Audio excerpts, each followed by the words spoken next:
దేవుని నామానికి వందనాలు. ఈ పగటి వేళ దేవుని యొక్క సన్నిధి ఆరాధనలో కలిసి వచ్చి తీరడానికి దేవుడు భాగ్య తరగతిని కల్పించినందుకు దేవునికి వేలాది వందనాలు.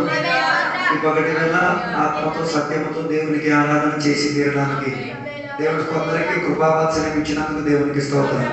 కొందరికి దేవుడు అంగవైల్య ఆరాధనతో దేవునికి కనపరిచి తీరడానికి దేవుడు కృపావాత్సల్యం ఇచ్చినందుకు దేవునికి వందనాలు. దేవుడి యొక్క వాక్యం చదివించుచున్నంత మాట దేవునికి ఆరాధించిన వారు ఆత్మతో సత్యముతో దేవునికి ఆరాధన చేసి తీరాలి. మరి మీరు అనుకుంటున్న రంగవైల్య ఆరాధన దేవునికి నచ్చిందంటే మీ దేవుడు వేరే దేవుడేమో. నేను సేవించిన దేవుడు మాత్రం అంగవైల్యం పుంజుకునే దేవుడు కాదు. ఆరాధనకి అంగవైల్యం ఉన్నదాన్ని తెచ్చుకున్న దానిని నిషేధించి దేవుడు తోలేసిన దేవుడు. ఆ విషయం గురించి దేవుని యొక్క బిడ్డలు పట్టింపు కలిగేటట్టు ఉంటుంది. లేదు నేను అంగవైల్య ఆరాధన ఇస్తా, అది నా ఇష్టం అంటే ఏం పర్వాలేదు, అలాగే దేవుడు నిన్ను దీవించి తీరుగాక.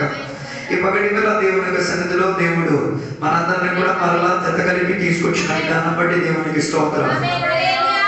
ఇక్కడ ఆరాధన జరిగినప్పుడు కీబోర్డ్ ఉంది. కీబోర్డ్ కొన్న ట్యూన్కి వెళ్ళండి. మీకు నచ్చిన ట్యూన్కి వెళ్ళడం కాదు, కీబోర్డ్ కొన్న ట్యూన్కి ఎవరు నడిపిస్తున్నారో వారికి అవకాశం ఇవ్వండి. వారు నడిపించుకుంటారు. మీరే ఆ ట్యూన్కి తగ్గట్టుగా రండి. పాట పాడేది సంతలో వాడేమున్న మాట కాదు. మరి మీకు దేవుని ఆరాధన ప్రాధాన్యత కాదు నాకు తెలియదు, కానీ నేను మాత్రం పరలోకానికి వెళ్ళడానికి ప్రయాసపడేవాడిని. మీ సంగతి నాకు తెలియదు.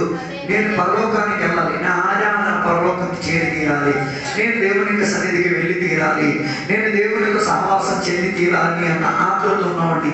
అందుకే ఆరాధన చేసేటప్పుడు సిద్ధపాటు ఉండాలి, మనసును ఏకపరుచుకు తీరాలి. ఎవరికి నచ్చింది ఎవరికి తోచింది అలా పాడడం కాదు, అందరం కలిసిమెలిసి ఉండి పాడి తీరడానికి ఉన్న భాగ్యం. ఎక్కడ మనం కలవలేకపోతే పరలోకానికి అడుక్కుంటామా, అక్కడ కూడా కలవడాలనుకున్న బాధ్యత తరగతి. అందుకే ఆలోచించండి. ఆరాధన నడిపించినప్పుడు ట్యూన్కి తగ్గట్టుగా రండి. ఆ ట్యూన్కి తగ్గట్టు రాకపోతే నీది ఆఫ్ ట్యూన్ ఉంది, నేర్చుకో ఎలా పాట పాడాలి, ఎలా ట్యూన్లోకి రావాలి. ఈ గొంతుకు లేకుండా ఈ పనులను మేము చేసేది మాకు పని పాటలు లేక కాదు.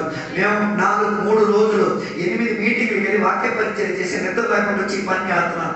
దాన్ని నేను అర్థం చేసుకోండి. ఆ పనిని ఆ గొంతుకుతో మనం ఇక్కడ చేస్తున్నాం, లేకపోతే ఊరికి ఈ పని కాదు. నాకు కావాలని మీ చేతి ఇచ్చేసి ఏదో ఒకటి చేసేయండి అని చెప్పవచ్చు, కానీ నాకు ఆశ ఉన్నది, ఆత్మశక్తి రావాలి, సాన్నిధ్యత అంగవైల్య ఆరాధన దేవుడు పుంజుకునేది కాదు, అది తెలుసుకు తీరాలి. దాని గురించి దేవుని బిడ్డలు ఆతృత చెంది తీరాలి, దానికోసం ప్రయత్నం పడి తీరాలి. పొద్దునే వచ్చి మిమ్మల్ని తిట్టేసి వాక్యపరిచయం చేయడం నాకేం సుఖమేం కాదు, చెప్పక తప్పట్లేదు. ఎన్నిసార్లు చేయడం మీకు పద్ధతి మారలేదు. గత 7 రోజుల నుంచి ప్రార్థన జరుగుతున్నాయి. ఎంత సూపర్గా ఆరాధన చేస్తున్నది. ఆరాధన చేయడం తెలియక కాదు, తెలుసు, కానీ ఏం తెలియదు, కలవరు. అర్థం కాలేదు, కలవరు. ఒక పాటకి ఆత్మశక్తి దిగి రావచ్చు, 100 పాటలు పాడక్కర్లేదు. అర్థం కాలేదు అనుకోండి. లేదు కీబోర్డ్ ఇట్లాంటివి ఉంటే మనకి ఆరాధన ట్యాబ్ ఎందుకు దండగా మనం చప్పట్లు కొట్టి ఆరాధన చేసుకోవచ్చు. ఓకే, నాకు అంత విషయం కాదు.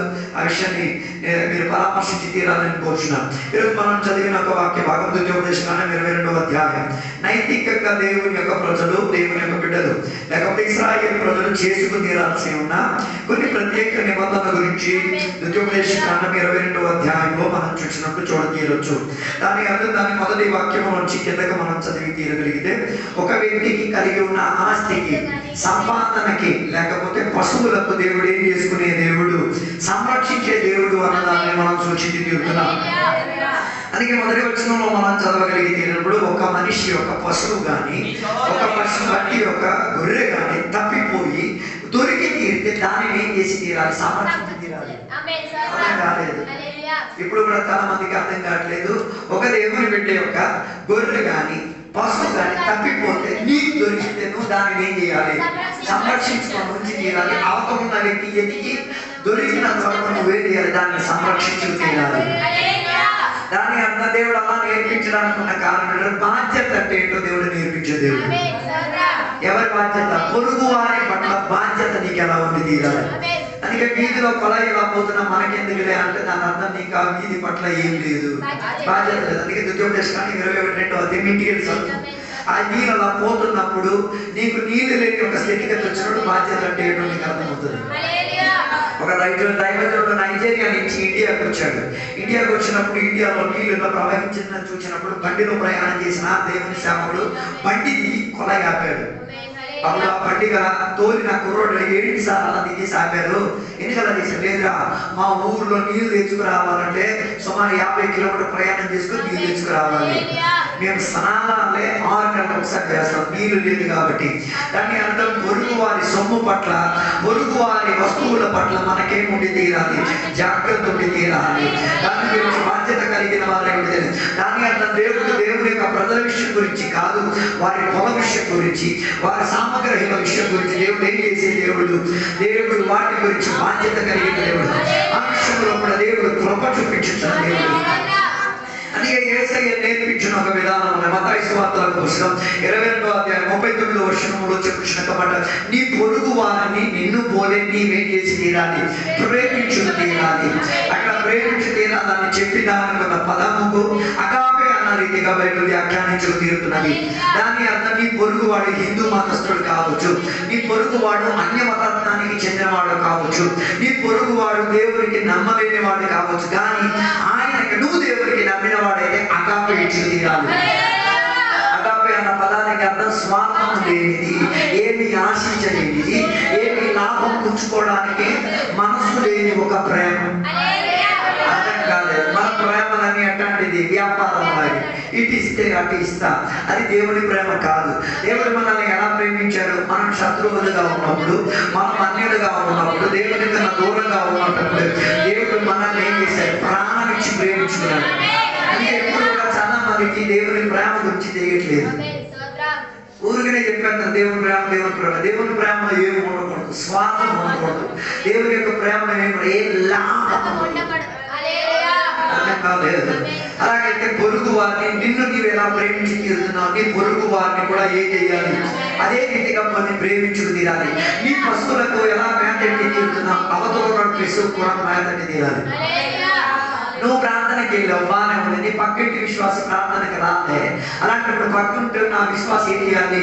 నీ పశువులకు కూడా మేతెత్తి తీరాలి. అర్థం కాలేదు. ప్రేమ ఉంటే జరిగింది. దేవుని ప్రేమ ఉంటుంది, మామూలు ప్రేమ గురించి నేను చెప్పట్లేదు. అలాగైతే దేవుని యొక్క బిడ్డలు కూడా ఇదే ఇశ్రాయేలీయులు చేసిన ఈ నియమావళిని మనం ఏం చేయాలి?